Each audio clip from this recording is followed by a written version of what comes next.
पर्यावरण संरक्षण की बात करते हैं तो हम मानते हैं कि जो हमारे पास नैसर्गिक विविधता एवं पर्यावरण गुणवत्ता है उसमें किस तरीके से वृद्धि हो सके। अब हमें समझना होगा महोदय जो आर्थिक विकास एवं पर्यावरण संरक्षण है इसके बीच में क्या कोरिलेशन यानी कि क्या सहसंबंध है। महोदय पर्यावरण संरक्षण वो सुपर स्ट्रक्चर है जो आर्थिक विकास के स्ट्रक्चर के ऊपर बेस के ऊपर खड़ा है और इस चीज को समझते हुए हमें समझना होगा कि जब तक आपके पास आर्थिक विकास नहीं हो सकता आप पर्यावरण संरक्षण में अपने आप को नहीं लगा सकते। अब महोदय इस विषय को मैं 3 आयामों में बांटते हुए आपके समक्ष रखना चाहूंगा। सबसे पहले वैश्विक परिप्रेक्ष्य को समझते हैं।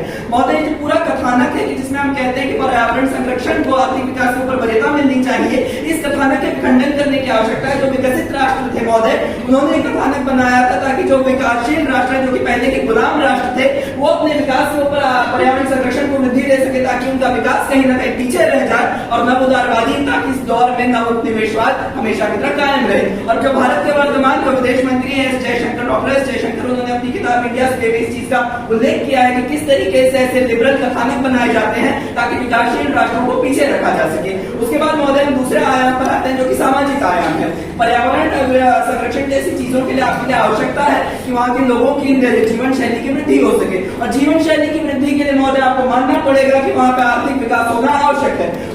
दूसरा जो सबसे बड़ा सवाल आता है कि आपके पर्यावरण संरक्षण की बात बोल तो देंगे लेकिन व्यावहारिक रूप से वो कैसे संभव हो पाएगा। व्यावहारिक रूप से वो तब संभव हो पाएगा जब आप शैक्षणिक रूप से वहां के लोगों के बीच में बातें डाल पाएंगे और इस शैक्षणिक शिक्षा के लिए आपके पास आवश्यक है कि आर्थिक विकास का बेस हो सके, क्योंकि आर्थिक विकास के बेस के ऊपर ही नवाचार जैसी चीजें आ सकती हैं जिसे हमारे प्रधानमंत्री ने भी उल्लेख किया है 3 स्तंभों के माध्यम से नवाचार, नवोदय और नवशिष्टता। और ये जो नवाचार है महोदय उसमें आप पैसा कैसे लगाएंगे उसको व्यावहारिक बनाने के लिए, उस पैसे को लगाने के लिए आपके पास आर्थिक विकास के होने की आवश्यकता है। उसके बाद महोदय हमें राजनीतिक आयाम को खोलने की आवश्यकता है कि राजनीतिक आयाम में आप कभी भी अगर पर्यावरण संरक्षण की बात करते हैं तो उसके लिए आपको एक इच्छा शक्ति की होने की आवश्यकता है ताकि राष्ट्र उसे इंप्लीमेंट कर सके। ये इच्छा शक्ति तब तक नहीं आ सकती जब आप आर्थिक रूप से सुदृढ़ नहीं है। एक बहुत महत्वपूर्ण बिंदु महोदय हमारे समक्ष आता है कि G20 जो व्यवस्था है उसमें कहीं पर भी लीगल बाइंडिंग नहीं है कि अध्यक्ष किसी भी तरीके की बात रखता है तो सभी राष्ट्रों को उसे मानना ही पड़ेगा।